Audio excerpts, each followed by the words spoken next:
This video is going to be polarizing. Magnets are a fantastic way to utilize your models. Every option available to you, no bit left behind. But what if I told you the way you're doing it right now is wrong, and you're wasting way too much time and effort magnetizing your models? I'm going to show you a technique today to increase your magnetizing efficiency by 785%. Not a made-up statistic. To display this, I'm going to be using the Games Workshop Ghost Keel Battlesuit from the Tau line. Two reasons for this. Tau are a super popular army for magnetizing. They just make sense with all their mechs and options that they can throw on. Second, I swear I didn't forget I was going to enter this into a competition, please believe me. Now, planning is the word of the day. Even before assembly, you need to think about where on the model these magnets are being placed. Now, whenever I get a model that I'm going to magnetize, I always do it in sub-assemblies. Basically, any component that is getting a magnet should be assembled into the smallest part it can be.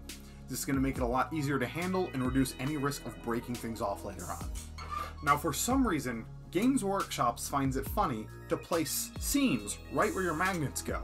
For that reason, I use sprue glue in attaching these parts. You really need it to be one solid piece when it's done curing. If you use something like regular Tamiya thin, or heaven forbid, CA glue, you have a high likelihood of cracking when you eventually drill in to put this magnet in. So on certain points of the model, alignment is a lot more important. So to do that, we need to register those parts. Is a registered gun. Now, to do this, I typically take a toothpick and dab a little bit of paint on one of the pieces so I can sandwich them together. What's really important here is the amount of paint you put down. The smaller the amount, the more accurate that placement's going to be, but you still need enough to transfer it to the other part. Now, before we really start drilling, you want to take a thumbtack, any tack will work, and make a pilot hole for the drill so that way it stays on place. Without this, there's a greater possibility of your drill bit wandering and then biting into the material somewhere you don't want.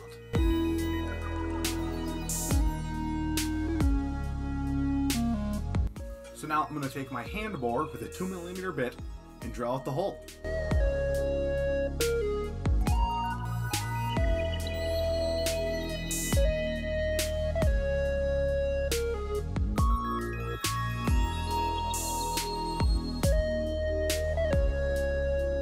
Now, brief tangent, I really hate that Army Painter does not label these drill bits. It has it on the outside packaging, but I had to tape this to my container just so I know the measurements of my drill bits. Fix it. Now, we're gonna drill it again. This time, with power tools. Yes, that's right, the 2mm was actually just another pilot hole for us. You could try skipping right into the 3mm, but really I find a lot more success pre-drilling the hole and then going up to the 3mm. Now here's the important thing with power drills. Take your time. And now I know you've heard everyone say this, but let the drill do the work. Don't put like any pressure onto it. You want it to almost shave off the plastic. It should be coming out like dust. If it's coming out stringy, you are putting on too much pressure and risk breaking the model or drilling through the other side.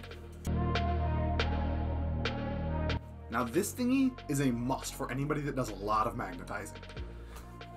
I'm sure it has a name, but basically it's just two magnets polarized in the same direction. This will make sure that when you attach it to one end and attach it to the other, those two magnets connect with each other. Now, I define mine as hardpoint and attachment, but really you could use any kind of vocabulary you want. Now for the Ghost Keel's arm and its two main weapons, I'm going to use 3x3 disc magnets and press them in to make them flush.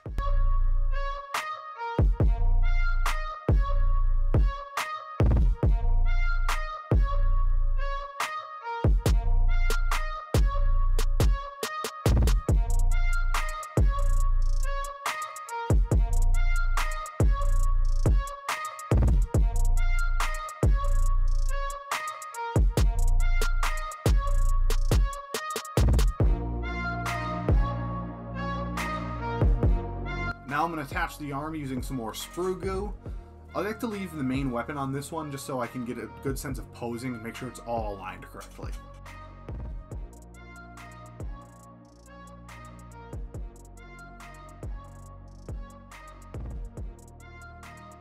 last thing you want is your model shooting the dirt. Now the weapons platforms are going to be a little trickier. They have something else that a lot of the other Tau range has, and that's a little indent already done in there where you're supposed to glue your weapons. But we're not going to do that. This thing is a nightmare to drill into directly, mostly because I don't want to drill in centered on it. I want one of its sides to be my center. So I take my X-Acto knife and start shaving outwards at it until it can fit in that 3mm disc magnet.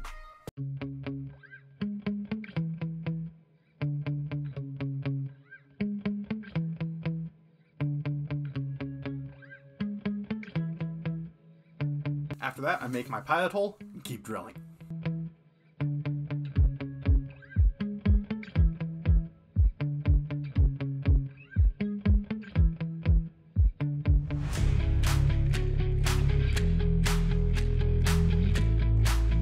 I frequently check to make sure I've gone in deep enough that the magnet fits, but not too deep that it's going to be recessed inside of there.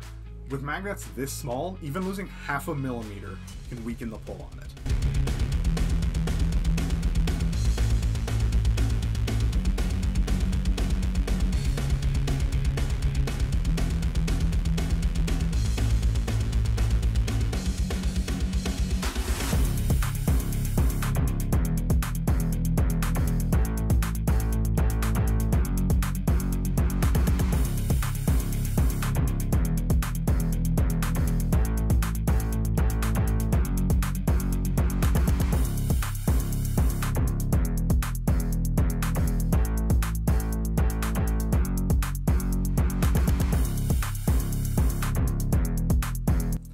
Now that this mech is fully assembled, I'm going to add some personal touches. With a little bit of milliput, I'm going to hide the magnets in the weapons platforms. And because I play Farside Enclaves, I take a little bit of milliput and fill in the SEP symbol, so I can freehand over it later.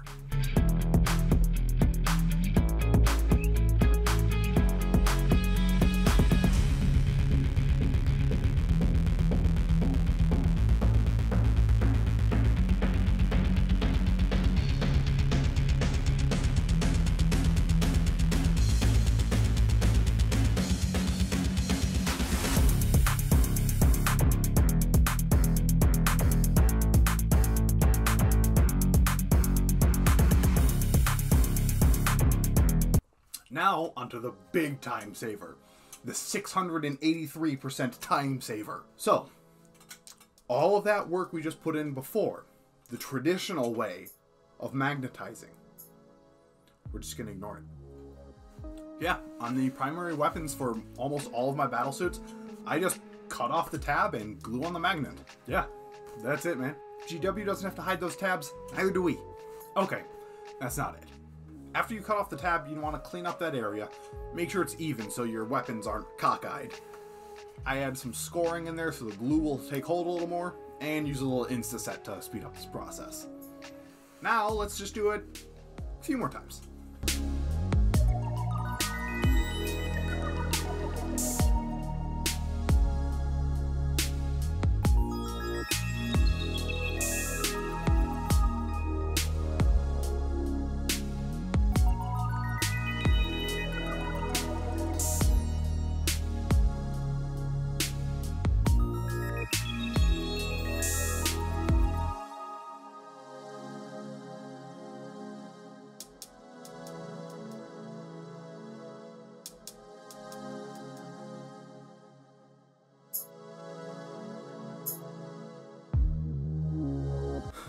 Full disclosure time, this technique doesn't work on every model.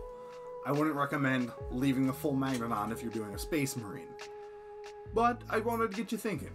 For almost all of your armies that you're magnetizing, really think, does this need to be hidden?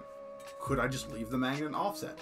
Like, what idiot would go off, start magnetizing a Tau army, hiding every single magnet, and making them flush with green stuff? Couldn't have been me. Remember, planning. Anyway, enough jabbering. Let's check out the review.